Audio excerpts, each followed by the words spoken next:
The Pesky Report is sponsored by High and Happy Catering out of Springfield, Massachusetts. Their chef, Michael Best, can cook anything you want with or without being infused with cannabis. Check out some of what they make on their Instagram at High and Happy Catering or call them at 413-785-8999. You'll be happy you did.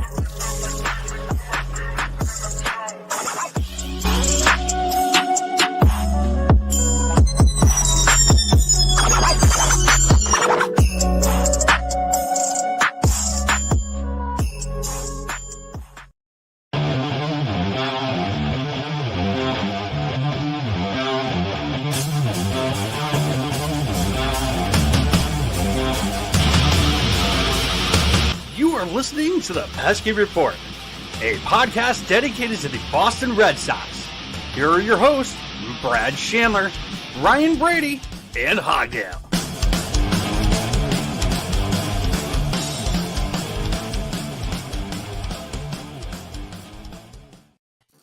And what's going on, everyone? Welcome back to another episode of the Pesky Report, brought to you by Belly Up Sports Network. My name is Brad Chandler. This is episode number 107. With me today, I have two of my co-hosts, Brandon and Brady. How are we doing, gentlemen? Doing well, man. Thanks for having us on. Excited to get into this one. Doing great. Lenny, thanks so much for being here. Really excited to talk to you. Yeah, thanks for having me, guys. And with us, as Brady just mentioned, we have NESN analyst and former Red Sox pitcher, Lenny DiNardo. How are we doing? I'm doing great. I'm doing outstanding. Yeah, it's fantastic to have you on. Yeah. It's I'm excited. Excited is an understatement on my end here. So Brady was really, really excited trying to get a hold of you and whatnot, and he was very determined, I guess would be the word, getting you on here. As obviously we're all huge Red Sox fans. 2004 being the year that the curse was broken and everything, and you being a member of that team. So you got any funny stories about the 2004 season?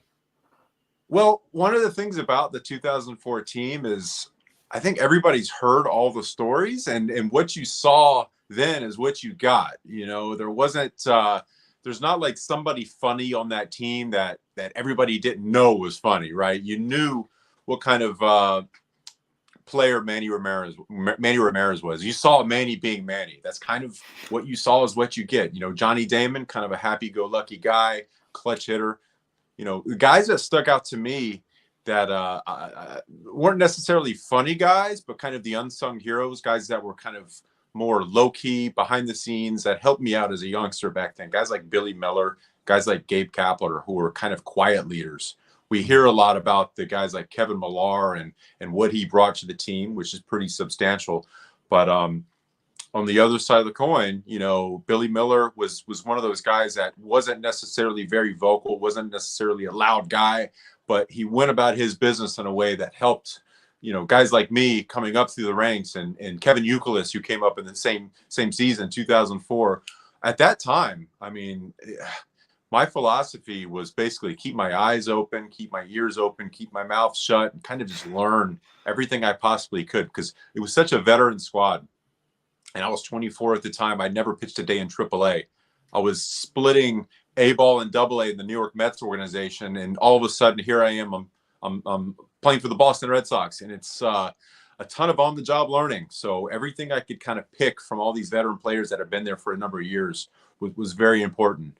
And if I were to go out there and try to follow a Millar or one of those guys, I would be out of that clubhouse in 2 seconds, because you learn as a rookie that you need to take that kind of backseat. If you start to be too loud or too noticeable when you don't have the quote unquote dirt in your spikes that a veteran would have, then you'd be out the back door quicker than anything. So guys like, again, Kapler, Billy Miller, kind of took me under their wing, led by example, but were also there to kind of steer me in the right direction, to kind of show me what to do and how to act in a big league clubhouse, being kind of a novice and at the big league level. I just want to say, Lenny, thanks so much for coming on. Everyone, who's listening knows, lost my father about 2.5 years ago. best friend, got me. I'm in New York State, which is difficult to be a Red Sox fan, but his father, who taught my father, who taught me, now I'm teaching my son the Red Sox way. And my father he was a Met fan and Red Sox fan, but really Red Sox. But when the Sox got you in the Rule 5, he was pumped. I was like, Dad, what about Lenny DiNardo? He's like, I'm telling you, this is the guy, right? This is the guy. And, so every time, you'd be used, he was 100% like, I told you. And, but to be able to talk to you today is, he would be very, very happy, smiling down. He loves you working on NESN. And I just need to know real quick, when you grew up as a kid, were you always a pitcher? Was that like your go-to spot? And also, how young were you when it became so much more obvious that you were that much better than every other kid on the baseball field? Well, first of all, I wish I could tell your dad thank you, and I wish I could meet him. I appreciate that. That makes me feel really good to hear that. Coming from the Mets organization, going to the Red Sox, it was difficult. I'm going to be honest. It was difficult to make that transition just because I was so young, and who knows how ready I was. I told Garrett Whitlock, the Rule 5 guy after me, 17 years later, I said, listen, your stuff is light years ahead of mine. You're really good. You belong here. At the time when I was a Rule 5 guy, I felt like, man, there's little things in the back of your head. Do I belong here?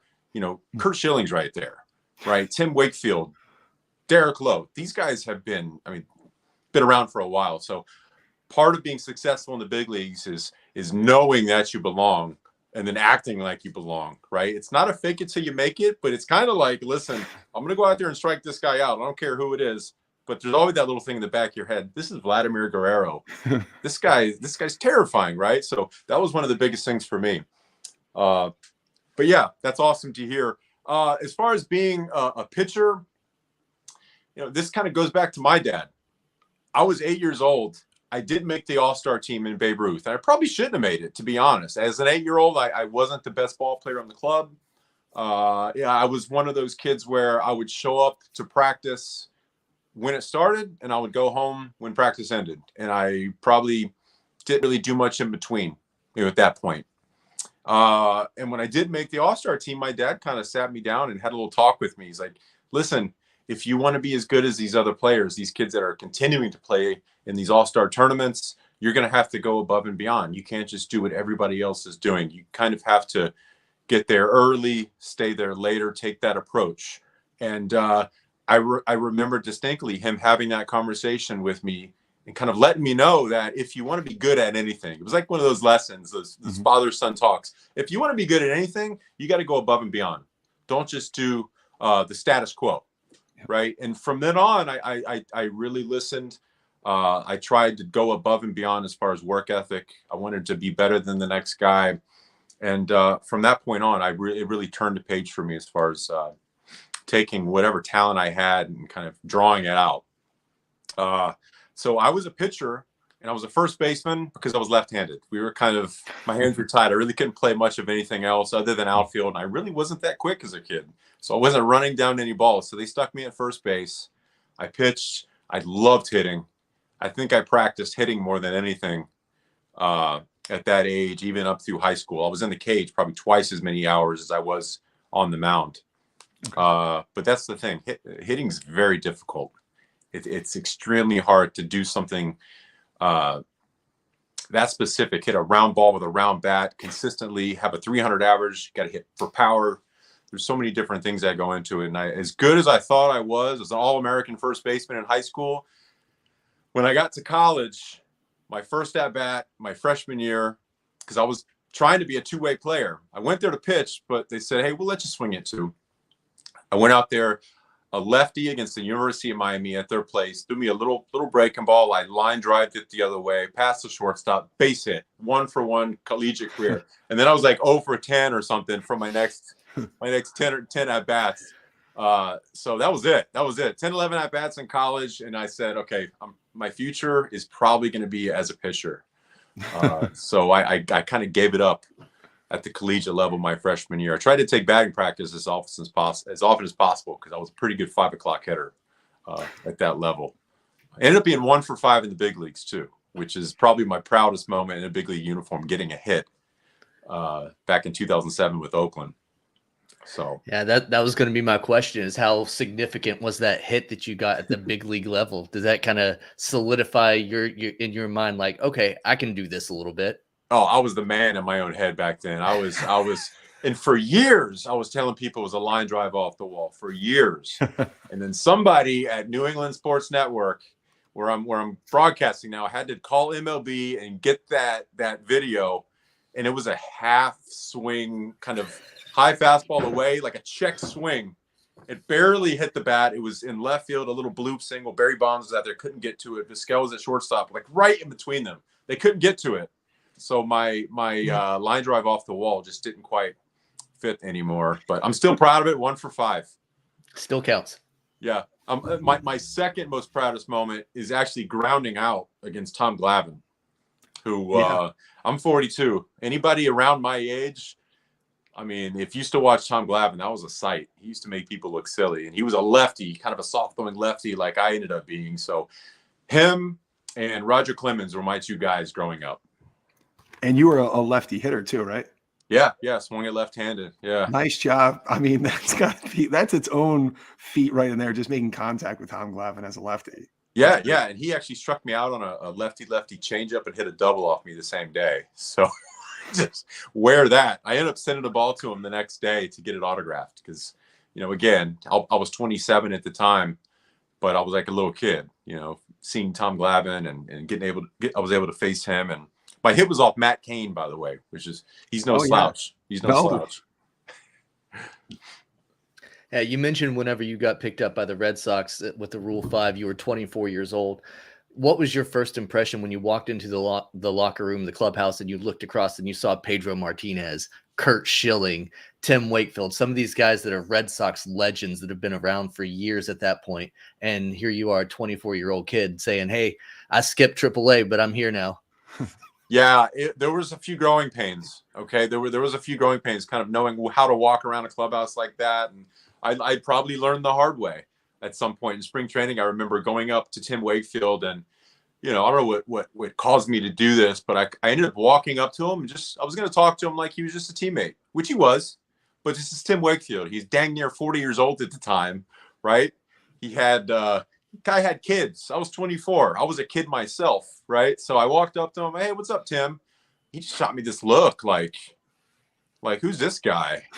And I'd been there for at least a week or two in spring training, and I learned the hard way. I had to tiptoe around the veterans for a little bit. And fast forward, 15, 16 years, I'm working with them at NESN. So it took me about a year to get the kind of respect that those veteran teammates would give to their fellow teammates. If that makes sense. A lot of times the rookies would tiptoe around those guys because they came into the big leagues at a time where back then, when they were rookies, the veterans really let the rookies have it. I mean, there are stories about, just god awful treatment. You know what I mean? So a lot of times the veterans would kind of come down hard on the rookies and make them earn their stripes, so to speak. Can I ask real quick about, you were talking about teammates, 2 teammates that I've never really read much about in terms of their personality. Now, everyone's retired from that team.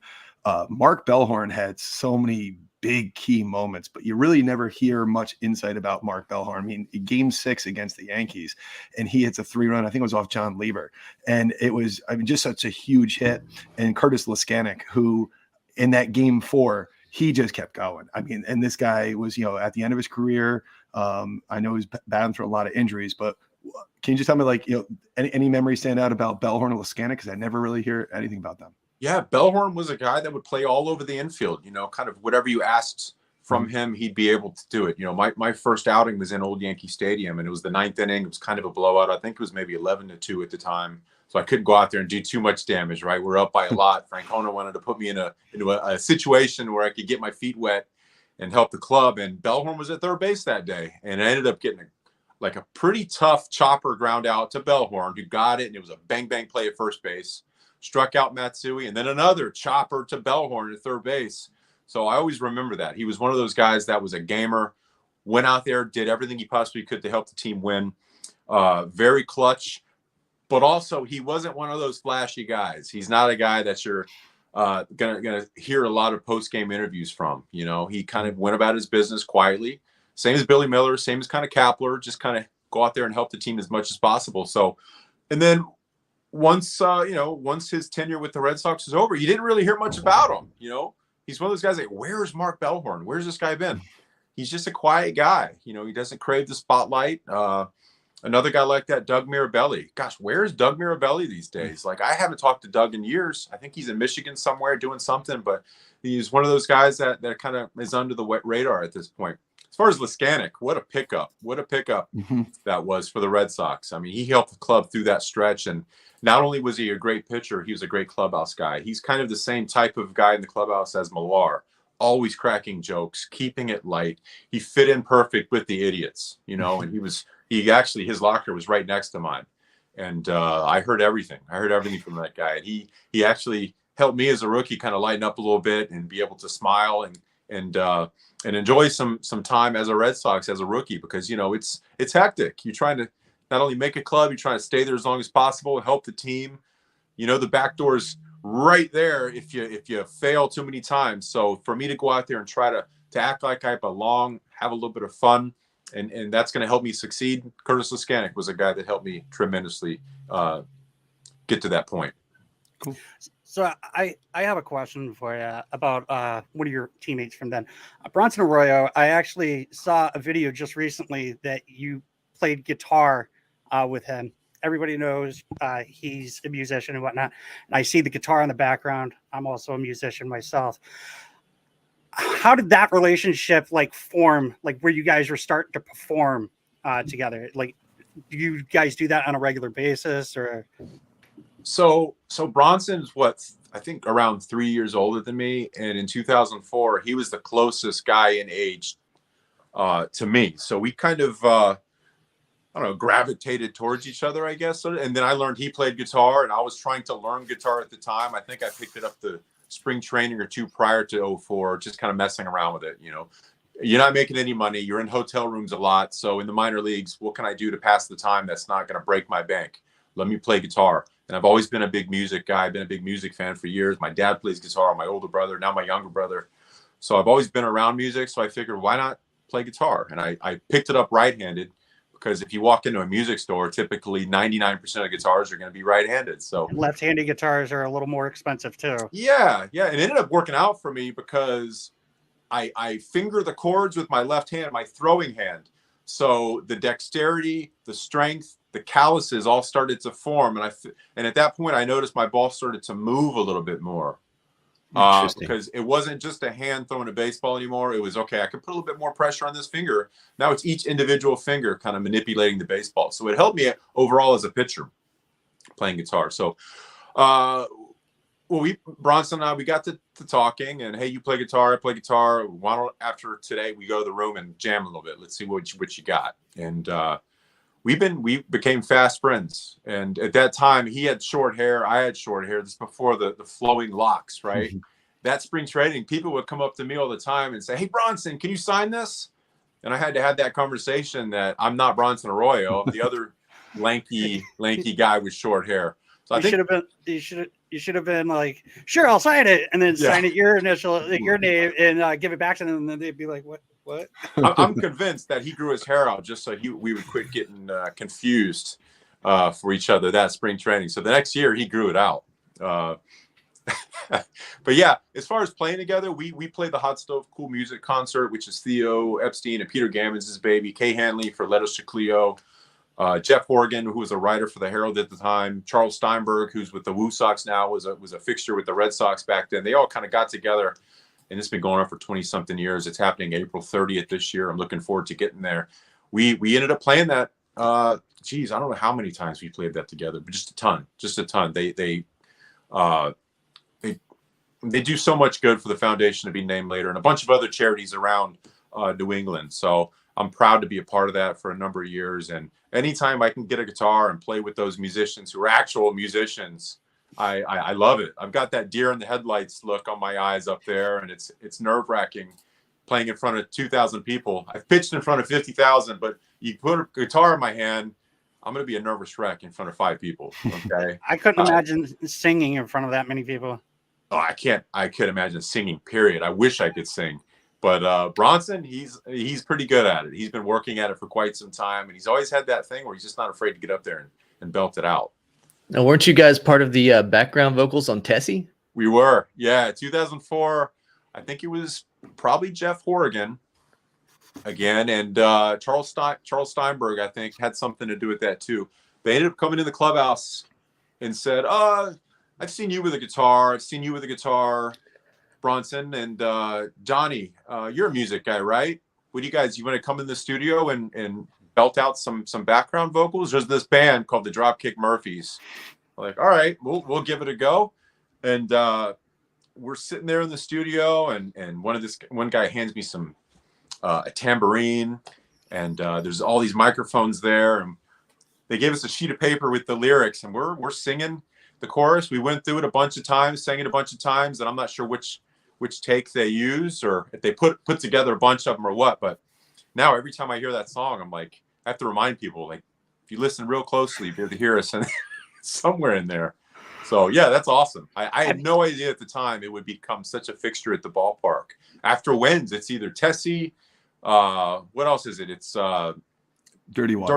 Dirty Water, yeah. Yeah, it's got to be one of those two typically. There might be one other one that they play, but those two, you hear them all the time.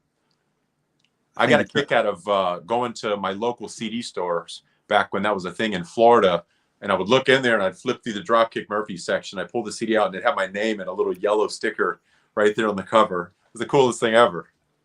That is awesome. I think it's Jeremiah. Jeremiah was a bullfrog? Yeah, was it Three Dog Night? Yeah, I think you're correct. Yeah. That's it. That's the third. Yeah. What was it like you starting your major league career and having Terry Francona as your manager? How was that? It was great. It was great. He was such a player's manager. He the communication, whether it was with a veteran or a rookie player, was always there. His door was always open, and he kept it light. He wasn't one of those older school managers that, where the door was closed, it's my way or the highway. He was always open and honest, and he would walk around the clubhouse before the game, kind of talk to all the players, give them the eye test, rather than just kind of keeping the door shut, put the lineup out. This is it. He talked to his players, which I always respected, always loved.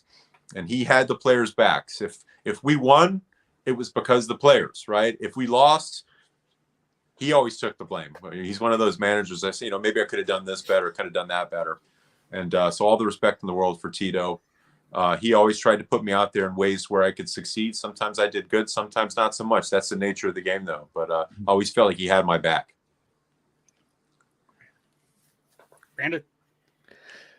So we just heard the news recently about Jackie Bradley Jr. getting the call from his agent while he was at Mookie Betts' wedding out in Los Angeles and all this stuff. Do you have any stories about your agent calling you at a really strange time? And if not, what's it like picking up your life and moving to a whole new city? Like these guys, all these professional athletes, they tend to kind of live minute by minute because you never know when you're going to be somewhere else. Yeah, I've got one story for both of those. I would remember in 2007 spring training, I showed up about a week earlier than pitchers and catchers, wanted to get my feet under me, get some work in. And I went to the ballpark one day and I came back to my hotel room and I had a couple voicemails. One was the Oakland A's, one was my agent. And both of them told me the same thing. You're on the next flight to Arizona for spring training. And it's like at that time, it was, your heart sinks, right? Because you're in an organization for 3 years. This will be your 4th year. This is going to be a good squad, right? They ended up winning the World Series in 2007. So good things are on the horizon. You can just see it. So I had to basically just pick up and go to Arizona. I had to have a trucking company pick up my car, which is a glorified suitcase. Everything that I own that I want to take with me for the next 6-7 months is in that car. So I had to make a lot of logistical changes. I had to set up shop in a different hotel across the country. I had to meet a whole brand new group of people. Some of them I knew from facing them. Some of them were brand new. So it's an experience that a lot of players go through, though. you have to deal with it. You have to go out there and kind of turn the page and roll with it. And it ended up being probably statistically my best season in 2007 when I was in the big leagues. I think I made 20 starts, 15 relief appearances, threw pretty well for them. Was the insurance guy. Whatever they needed. If they needed a starter, boom, I'm there. If they needed a reliever, I can do that too. So it worked out great for me. Bittersweet though, because man, I love the Red Sox. I love pitching for them, and you're leaving friends and teammates that you went to battle with the past 3 years, and you just kind of have to pick up and start brand new with another organization. So it can be difficult. So, who was your team growing up? So I grew up in Gainesville, Florida. Before the Braves, before the Marlins, the closest team was Atlanta, right? So I always had a healthy respect for that Braves pitching staff, especially in the mid-'90s. Maddox, Glavine, Smoltz, Steve Avery when he was there. Watching those guys was fun. But honestly, my favorite pitcher growing up was Roger Clemens. I had a huge, gigantic poster of Clemens on my wall. My dad's favorite ball player was Ted Williams. So we would have in our living room, we'd have pictures of, like, here's family members, random picture of Ted Williams. Here's some other family members. Like Teddy Ballgame was kind of always on the wall somewhere. You know, black and white photos. I read a color photo of his autograph. So Teddy was his favorite. Clemens is mine. So I always liked the Red Sox too. But I didn't grow up in Boston. I wasn't even in New England. So it was different for me down there than growing up in New England. So if I was to go to a baseball game, it was a University of Florida Gators. You know, that was a D1 school, really good ball. So I never saw a big league game until I was 18 years old. My first big league game, I was 18 years old. I was pitching in the big league 6 years later. If you can think about that, It's kind of weird. So I never had it in my backyard. So my kids are lucky now. Whenever I take them to Fenway Park, I tell them, man, I never had this growing up. I used to watch collegiate players who felt like they were 30 back then, but now I look back and these are just kids, you know. So does your son play or your daughters play? Yeah, I've got 2 boys and 2 girls. My oldest girl, who's 9, she tried softball. She played for a couple seasons, but she wants to run. Her mom's a runner. I don't know if you can see back here. See these 3 little plaques up here? Yeah. Mm-hmm. One of those are Guinness Book of World Records. My wife's a runner. One's for pushing a half marathon, let me see, that's a triple pram and a half marathon. This is the fastest half marathon pushing a double, and this is the fastest 10K pushing a triple. Now in triple, we've got 3 kids in a triple stroller. So she had the Guinness book. I'm not sure how many of those still stand, but she's the athlete of the family. So she's ridiculous. She runs every day. She'll go out and run 12 miles like before breakfast. I can't keep up. So my daughter's going to try to take that route. And my son, right below hers, signed up for instructional ball, which is kind of like coach's pitch. He's 7. My 5-year-old daughter's, I think she's going to be on the same team. So she's going to be the youngest. He'll be one of the older ones. And my 3-year-old, we just play catch around the house. He's a little too young. But everybody does something. We're an athletic family, I guess. So we're always moving and doing something. That Guinness Book of Records. I want to see, what if your kids get like the taste like, what else can we do from the Guinness Book of Records? My wife's trying to get a record pushing 4. She's got this stroller now where everything's in line. She'll push and there's 4 kids in a row. But the thing is, it looks kind of ridiculous and funny because my 9-year-old's tall. I mean, she could pass probably for an 11, 12-year-old. So she's in there sticking out arms and legs and knees and everything. And then they're all kind of situated to where it looks kind of funny with a 9-year-old who's very tall all the way down to a 3-year-old. And that thing's no joke. It's heavy. It's over 200 pounds. So I think she's going to have to start borrowing babies or something you can jump in there there to get that done because they're not getting any lighter. What about you? Jump in. She can, go for the ride. Yeah.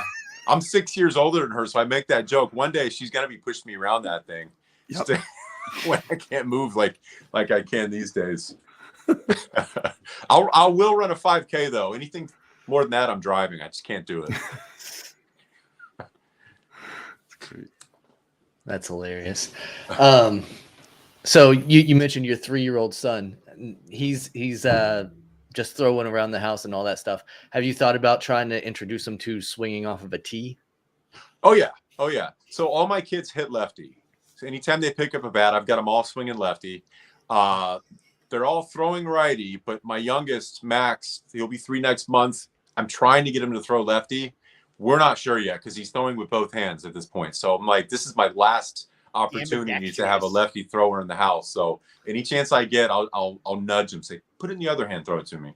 But we'll see. It's a lot easier to teach a kid from scratch to hit lefty. But throwing, I feel like it's a different animal. You know, once they start picking up rocks and throwing them, they pick up that muscle memory. It's a natural, quick. Yeah. Yeah. I tried the same thing with my son. He's 6 now. I tried to nudge him to throw lefty all the time, but he naturally wanted to go righty. It's difficult. I put a bat in his hand when he was 18 months old and let him start swinging off the tee. By the time he was 3, I was soft tossing and he was cranking them. So they definitely catch on quickly.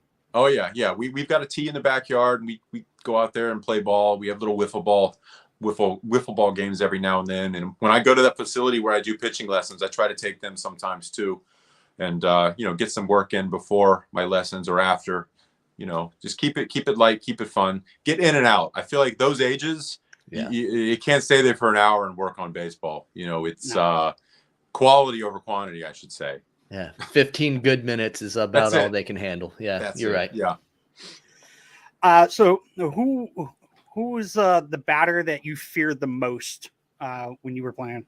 I mentioned him earlier, Vladimir Guerrero was just one of those guys where, I don't know, you just felt like you're in danger when you're on the mound. You're 60 feet away and you felt like, man, my life is in danger right now because I can bounce a ball or I can throw it at his chin and he can still do the same thing with it. He can still line it back at my neck. And you can just see it happening, right? I never got on the mound and said, man, I feel like I'm trimming a little bit. But against Vladdy's, the closest I've gotten to him being like, man, I wish I could just push the mound back a few feet.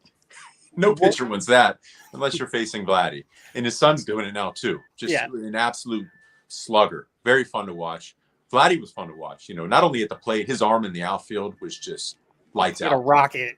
Oh, just incredible. Who was the biggest strikeout you ever had? Biggest strikeout. My first was Matsui. I got A-Rod a couple times. Nice. I had to look this up the other day because one of my kids I teach pitching wanted to know my stats against Barry Bonds. I didn't strike him out, but he was 0 for 4 with a walk. We'll take that. I'll take that. I'll take it all day long. Yeah. Gosh, you were not one of those. I got a big strikeout home for runs. you. Say again? He wasn't one of those. You weren't one of those 700 plus home runs. No, I was one of the walks, but I think everybody was one of those walks back then. I think I was one of those walks. If I think about it. But for biggest strikeout, I'm gonna say Chipper Jones. I'll remember it forever. 2004, we're at their place interleague, and I'll remember it because his dad was one of my coaches at Stetson. He was our third base coach / hitting coach at Stetson U back then. And Chipper used to come out and practice with us. We would inter squad. I would face him all the time. And I struck him out when I was in college. And I'm walking back to the dugout. I'm trying not to make eye contact with him. And I hear him chirping at me. And I look over at him. He said, "Hey, you going to call your folks?" And I said, "Yeah, 100%. 100% I'm going to call him right now." And then I ended up getting him in 04 on a borderline outside 2-seam fastball away. I ended up getting a called strike 3. And the next day I saw him and he looked at me, he said, "You call your folks?" Yeah. And I absolutely did. So I'll always remember that one. It was a good pitch. It got enough to the plate. I thought it was a good pitch. There you go. There you go. I got to have it, right?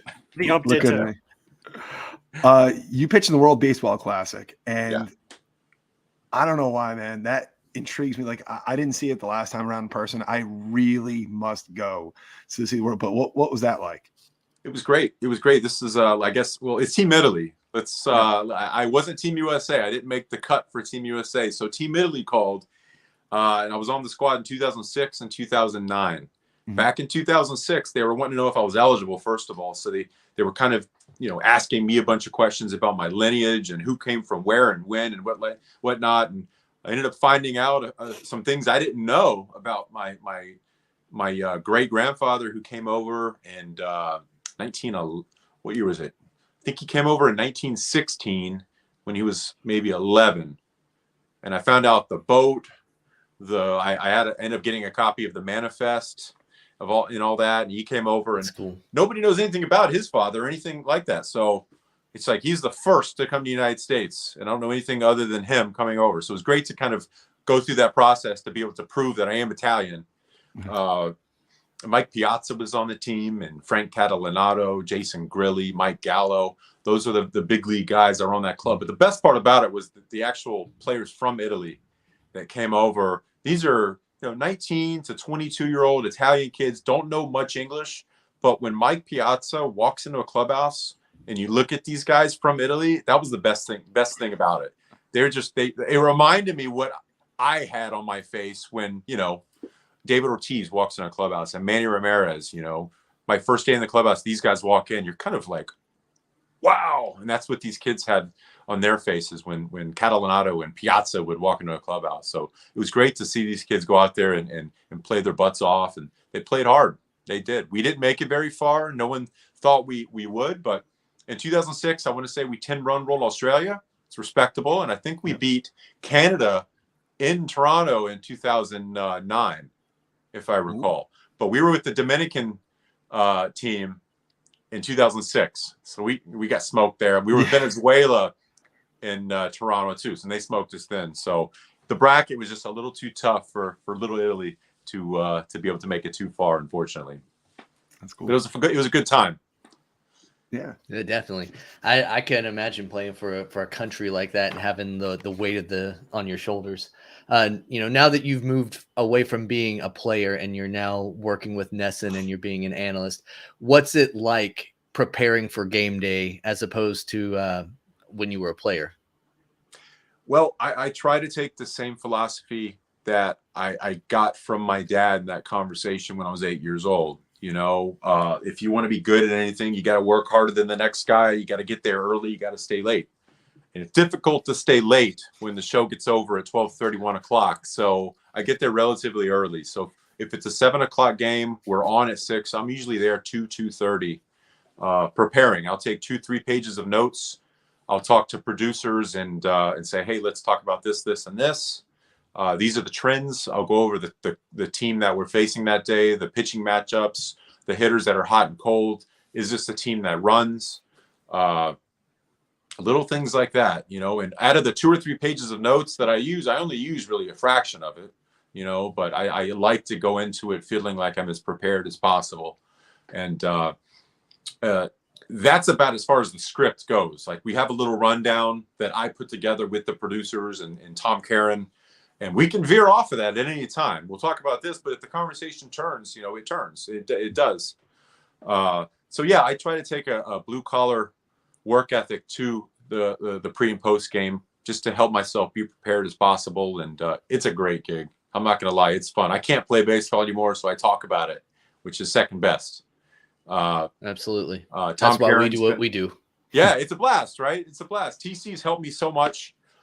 He gave me so much advice back in 2017 when I started, and every year since, really. He's always trying to help me improve. I always pick his mind. What can I do to be a better broadcaster? How can I convey better? And I think I've gotten better every time out, but there's always room for improvement. It's like anything else. The more reps you get, the more comfortable you feel, and I feel like that kind of shows. Talking about working with NESN and whatnot. Rest in peace, Remy. So with his passing, we're getting some new color commentators. We're getting Euclid, we're getting Millar, and we're getting Tony Maz.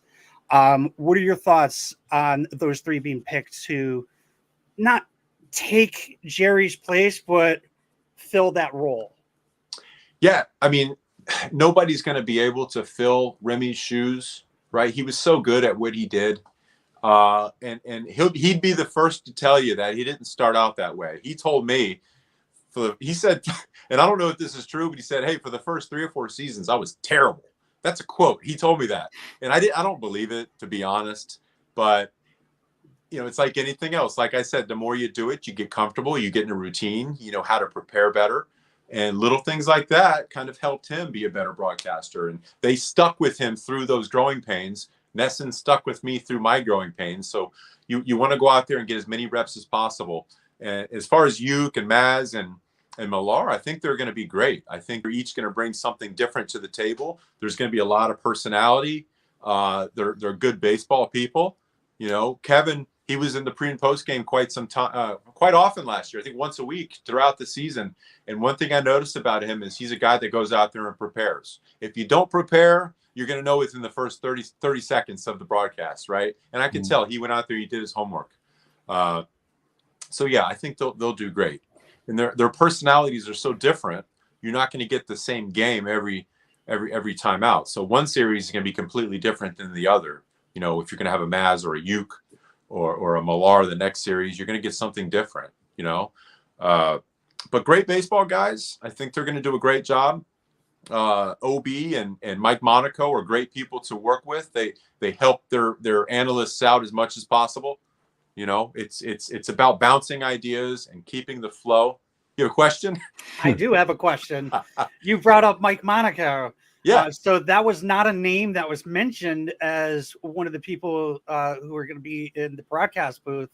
So I'm assuming that are you telling us that he's going to be in the booth, say O'Brien's doing something else? Well, that was his role last year. You know, Dave O'Brien's an extremely busy guy. Not only does he do baseball for the Red Sox, he also does a lot of football. The guy can do basketball. The guy can do soccer. He can do everything. So I know when there's like an ACC tournament, he's typically away working some of those games. And when he is away, I'm assuming, and I'm not trying to break news, I'm assuming Mike Monaco might be the go-to guy because, you know, he's really good at what he does. Yes, he is. He's outstanding. Yep. He was really good to work with. So I'm assuming he'll be the guy. I hope he's the guy when OB's out. We kind of hope he's the guy. Yeah. Period. Yeah.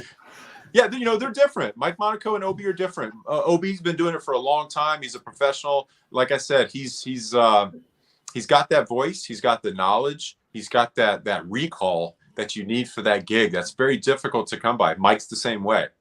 You know, it takes a special type of mind to be able to go out there and do that for that many games throughout a season and be successful at it. So we're very pro Mike Monaco and Don Orsillo. Yeah, well, Don was great, right? He's such an icon in Boston, and the way, you know, yeah, he's just, you can look back at Don Orsillo calls and just laugh for days. Yes. Just laugh.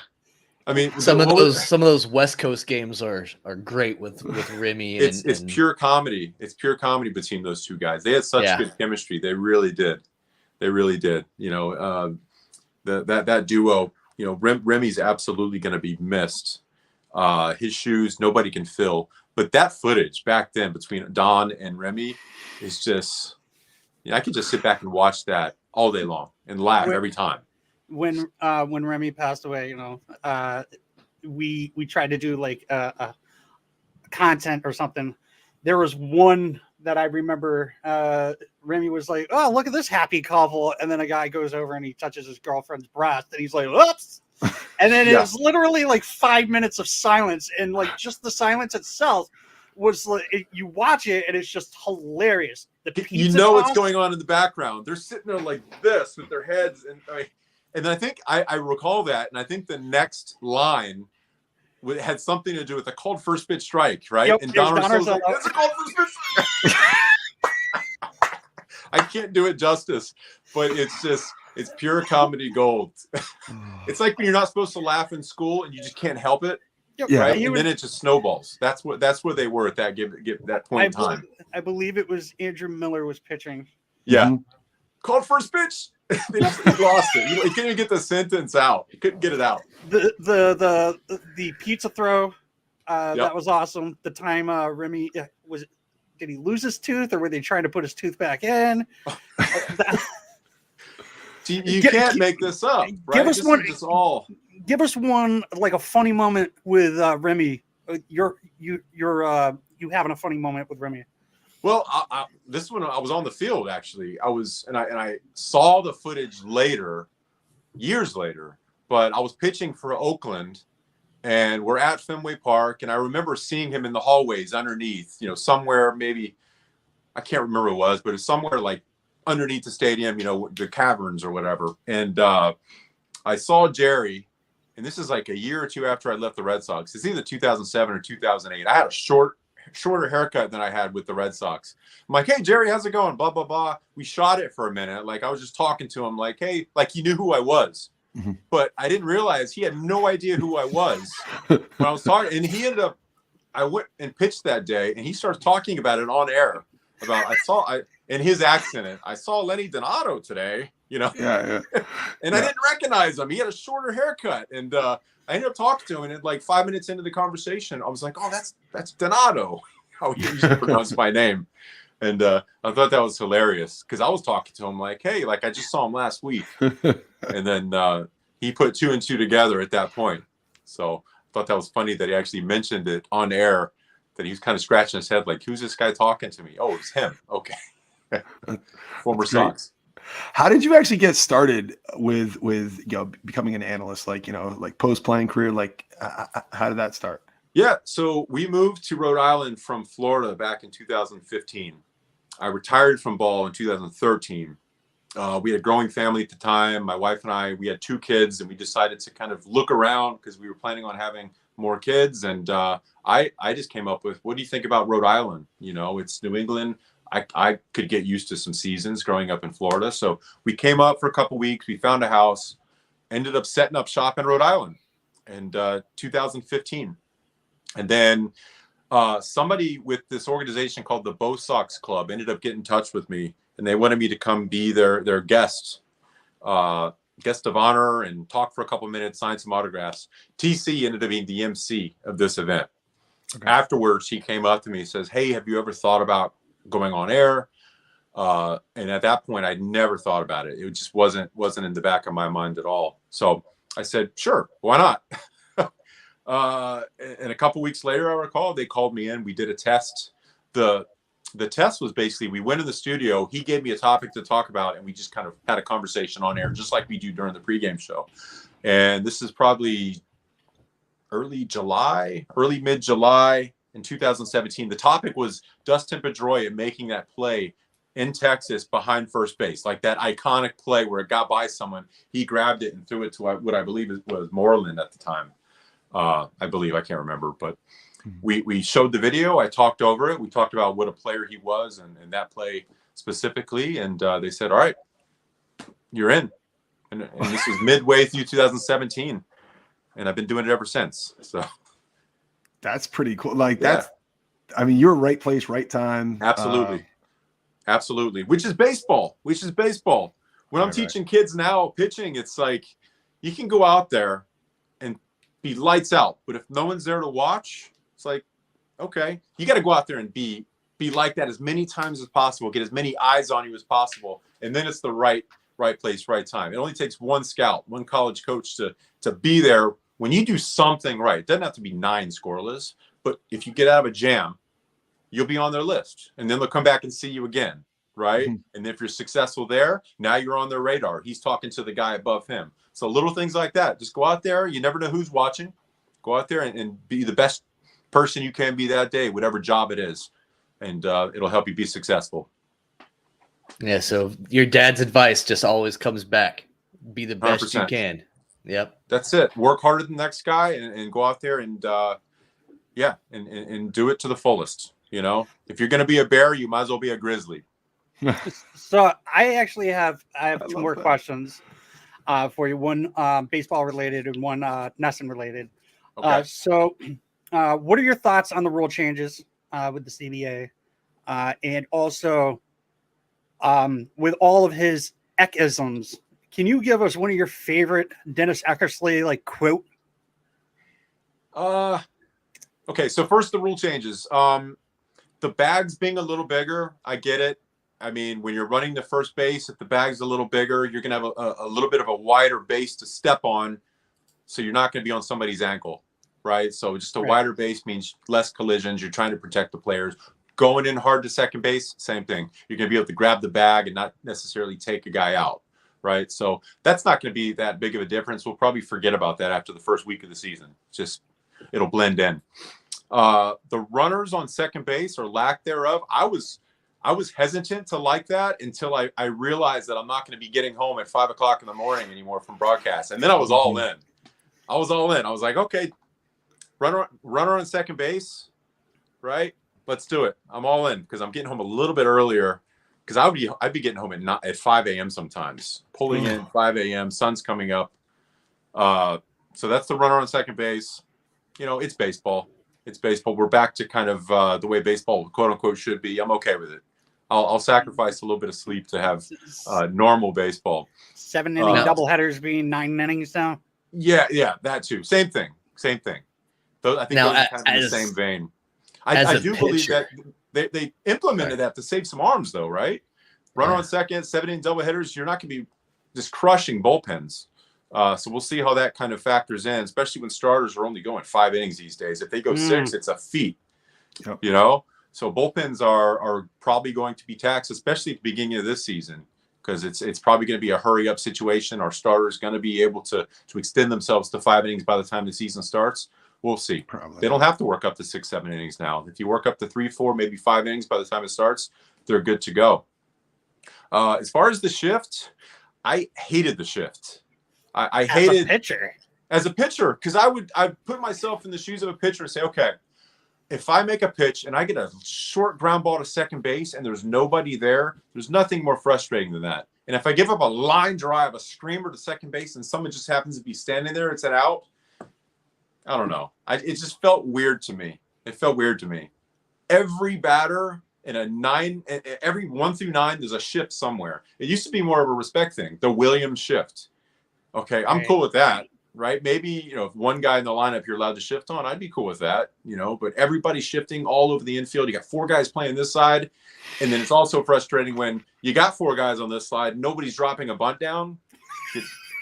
It's frustrating to watch. It makes the game less likable. It does. When there's a guy that could easily pad 50 points on his batting average just by dropping a bunt down to beat the shift. And instead they hit right into it. It's frustrating.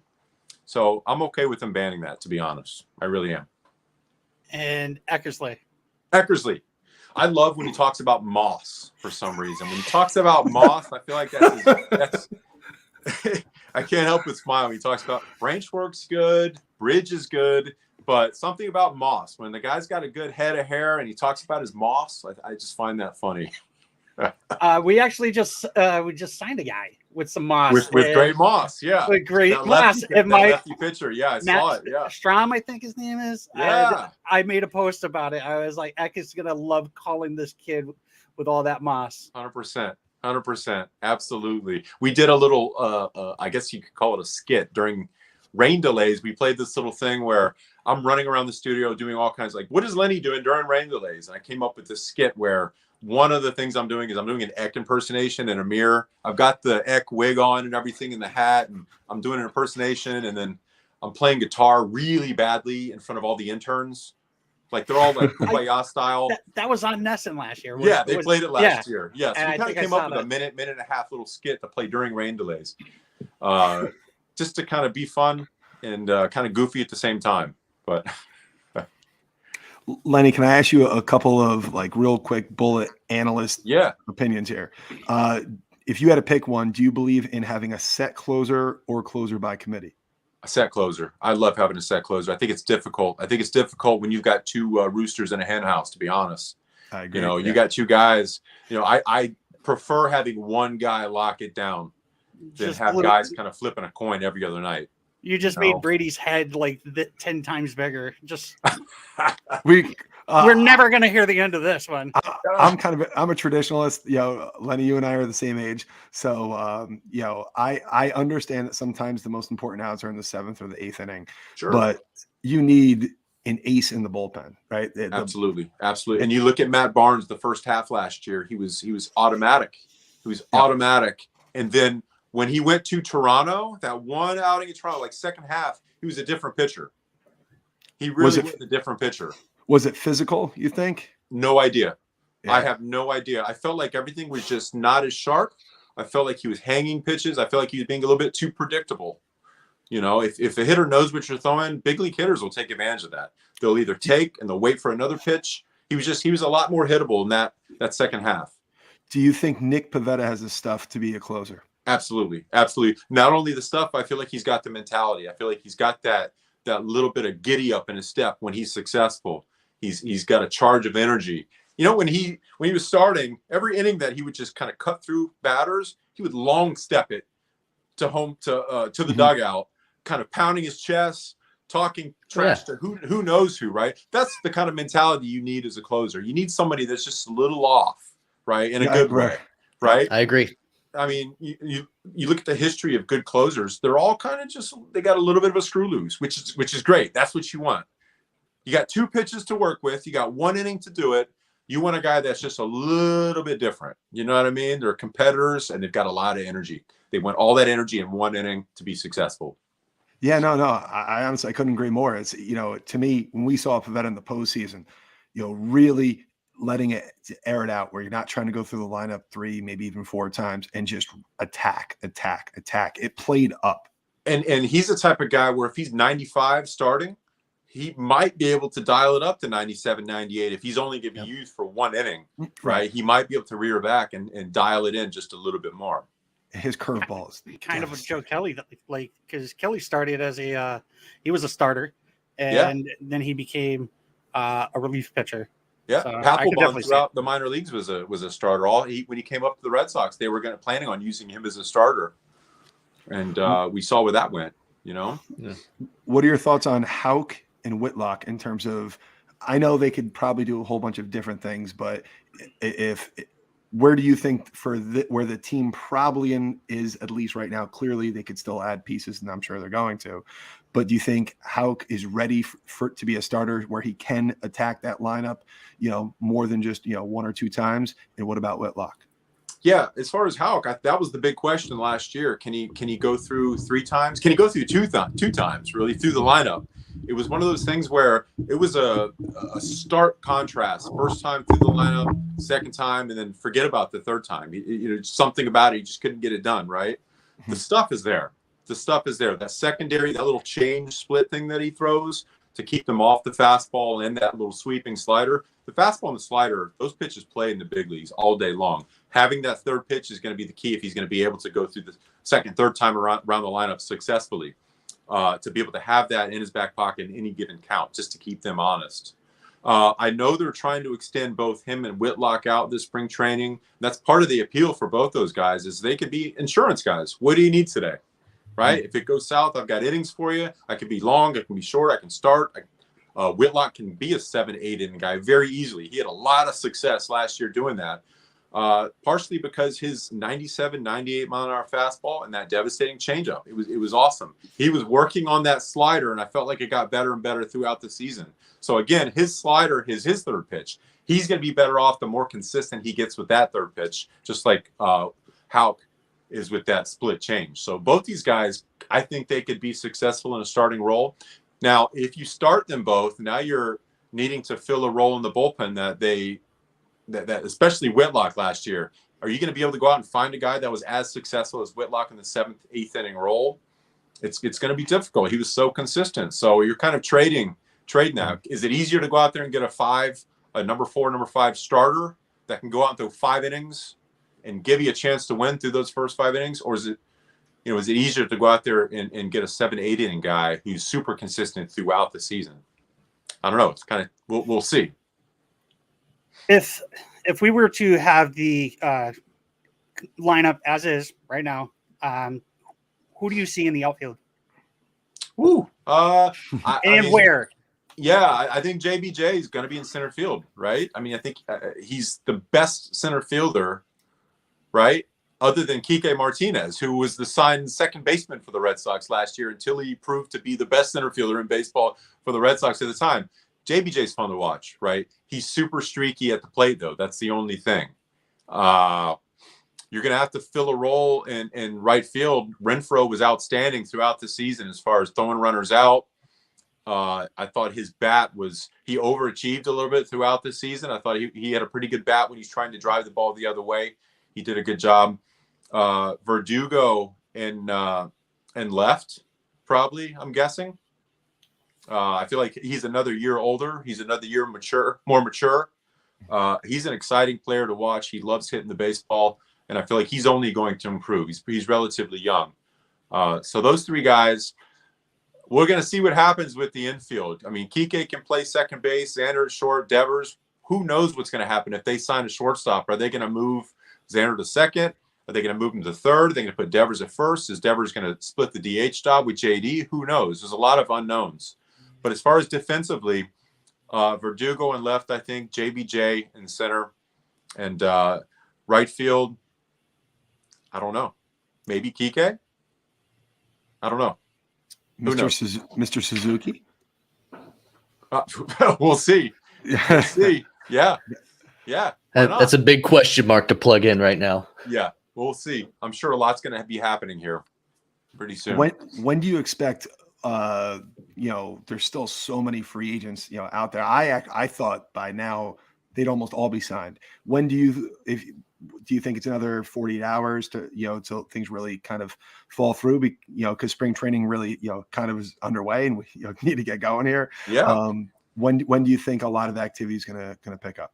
I was like you. I thought it was going to be like Jingle All the Way. That movie where everybody's running in the store. I feel like everybody's just going to be grabbing every player they possibly could to get going. But it's been a little bit of a delay. You've seen a few guys trickle out there and get signed, but you think it's going to have to be in the next 48 hours if they want to get things started and be on time and have everybody ready for the season.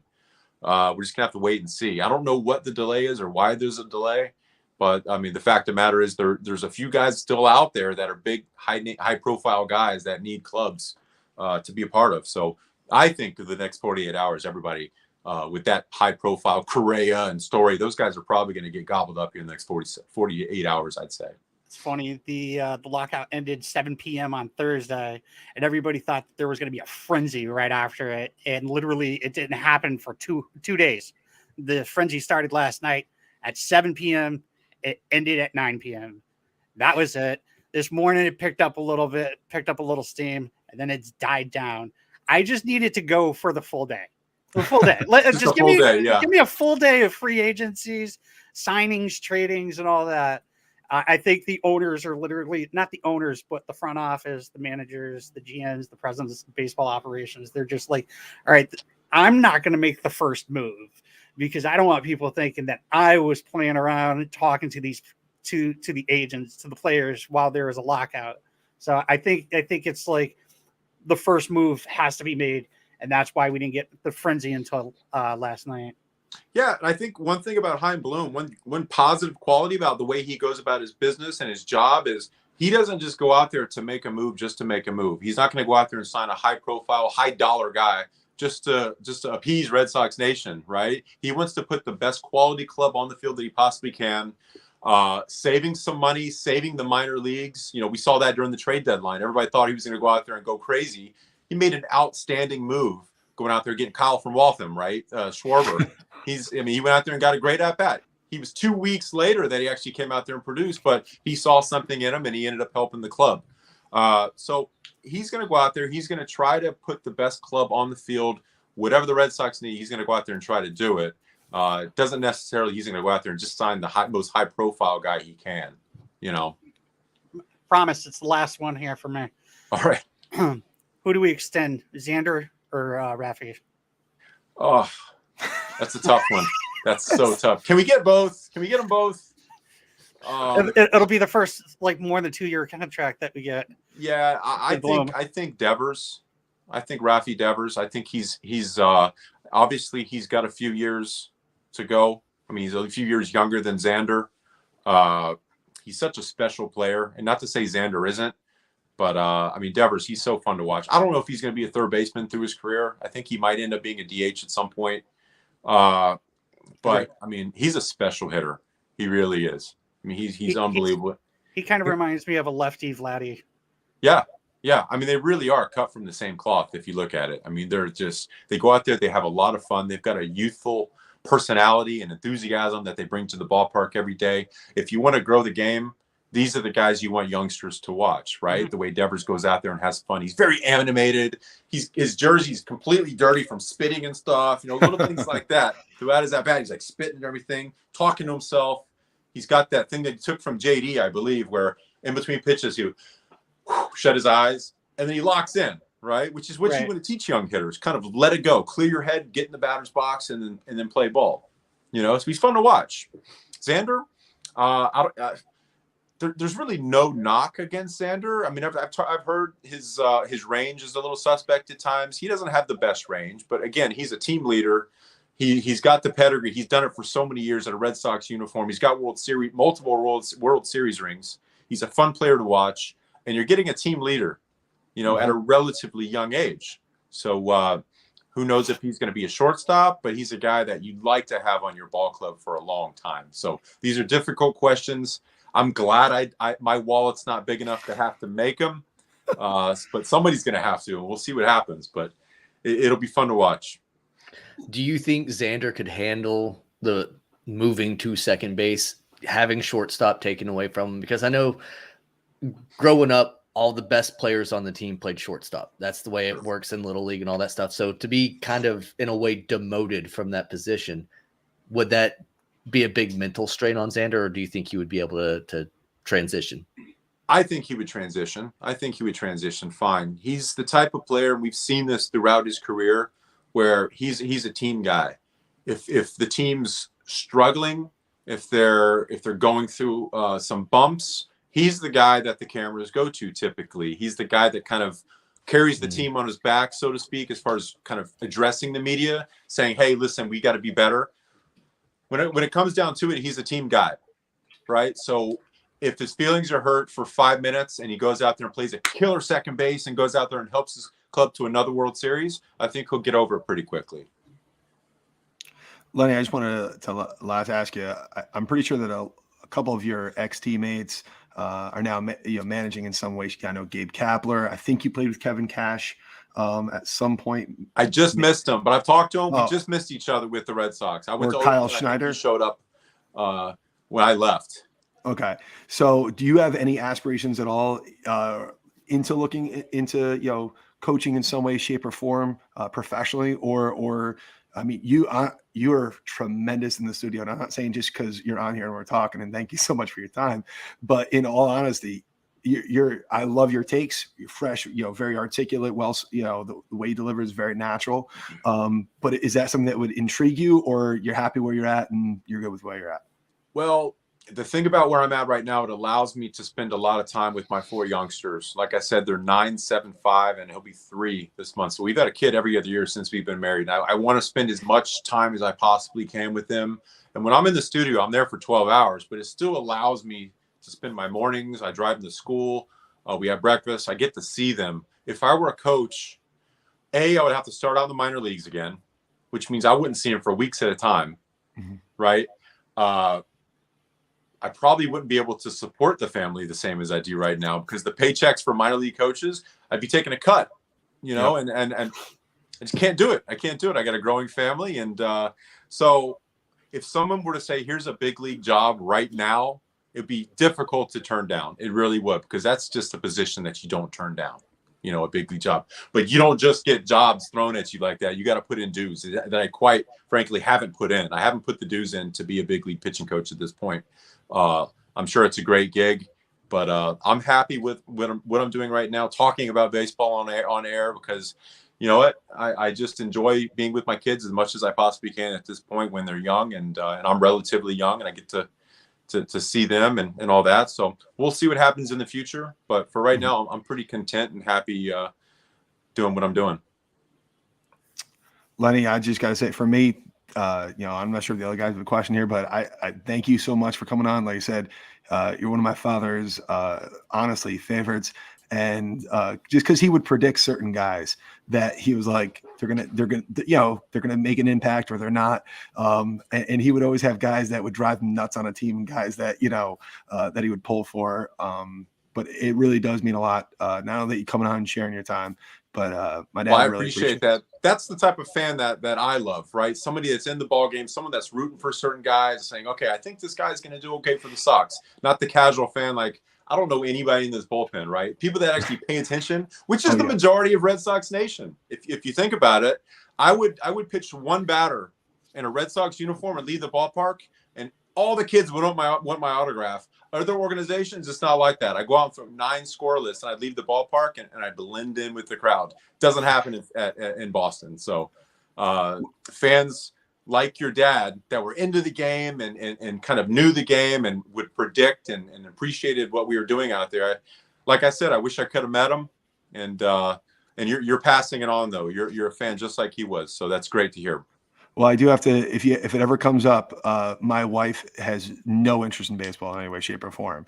But in 2003, when David Ortiz was riding the bench, she said, I don't understand. David Ortiz would be great. They should just give him a chance to hit. And then they did it. And of course he takes off. She says, see, who called it first? I'm like, Jana, I'm pretty sure you weren't the only person that saw that David Ortiz looked like a big, powerful hitter. But she should be a scout. I mean, sign her up, get her a job. Yeah, let's go. She'll find the next. Awesome. Yeah, she'll find the next big poppy. But seriously, thank you so much. Hey, my pleasure. Thanks for having me. I gotta say thanks, Lenny. It's been a pleasure having you on, talking to you, and get some stories. So appreciate it. Thanks, guys. I appreciate it. Yeah, my pleasure. It's been fun. It has been fun. We should do this again, probably at the end of the season, and talk about the 2022 Red Sox winning the World Series. And we'll definitely see you in the parade, right? Right? Yeah, right? absolutely. Right? Absolutely. All right, guys. I was there broadcasting on the route in 18. So if I'm not on the duck boat, I'll be on the route somewhere with a headset probably. So we'll see. I went to 2013. I'll never go to another one. I loved it. But the millions and millions of people that were there and like getting onto the tee and everything, it was the most absolute like insane thing I've ever seen. And it was the first time they won it at home. And how long, you know, so it was insane. The 04 parade is when it kind of clicked for me how special it was. I knew it was special. I knew the whole 86 year thing, but when you're on a duck boat and you're going through the parade route and people are holding up pictures of family members that are no longer with us that didn't get a chance to see that. I mean, people went to the cemetery. They're putting stuff on headstones, hats, balls, jerseys, whatever. It's like they ran out of the house, grabbed the picture off the mantle and brought it to the parade. You can't help but get choked up and teary-eyed when you're seeing these people out there. 04 will always be special because of what it was. But for that's why it's most important for the people that stuck with the Red Sox for that long. I mean, it was incredible to be part of that parade. Somewhere I have a video of you because we got there around 5 o'clock in the morning, left New York around 2 a.m. And drove, and we front row and had to really camp out, and it was, you know, kind of a misty, you know, kind of morning. My father and I were there, and somewhere on the old you know, little cassettes, I had the handheld one. I gotta go, and if I can find it, I'll send you the video because I do. Obviously, then I have you on video. That's awesome.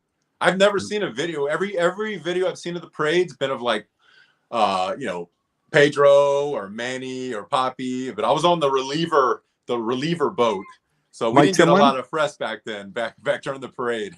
Was Timlin with you? Timlin, I want to say Mike Myers was on that. Oh yeah, I remember that float going by. Yeah. Yep. That was great. But it was before we let you go, Liddy, can we get one quick impression of Eck? Oh my gosh. Gotta have it. Gotta have the moss on that guy. That's Spot as good on. As I got. It's as good. Checks out. If I could do that on a daily basis, maybe I'd be good at this. But he's incredible at what he does. You know. You're great, Lenny. Who's the Tampa Bay Rays pitcher that he does not like? Is it Yarbrough? Yeah. Is it Yarbrough? I don't know. It could be. It's right. Is he the guy that takes forever? I think that's so. Probably him. Yarbrough. Yeah. Oh my God, this guy! What are we doing? How is he in the major leagues? Throwing guy, right? Yeah, just a soft throwing guy. Couldn't throw strikes. I remember that outing in particular where he's just letting him have it. That's great. All right, Lenny, thank you so much for joining us. Everybody else, take it easy. All right, guys. Thank you for listening to the Pesky Report. Make sure to follow us on social media at Twitter, Instagram, and Facebook at Pesky Report. No matter what platform you're listening to us on, please make sure to leave us a review and a comment and let us know how we're doing. And don't forget to subscribe so you never miss an episode.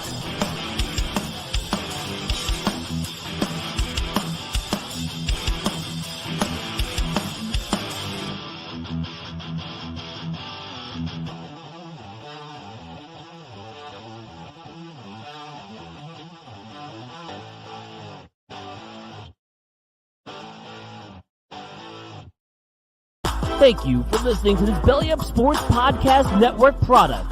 Some said we go belly up, so we made it our name, and we're still here.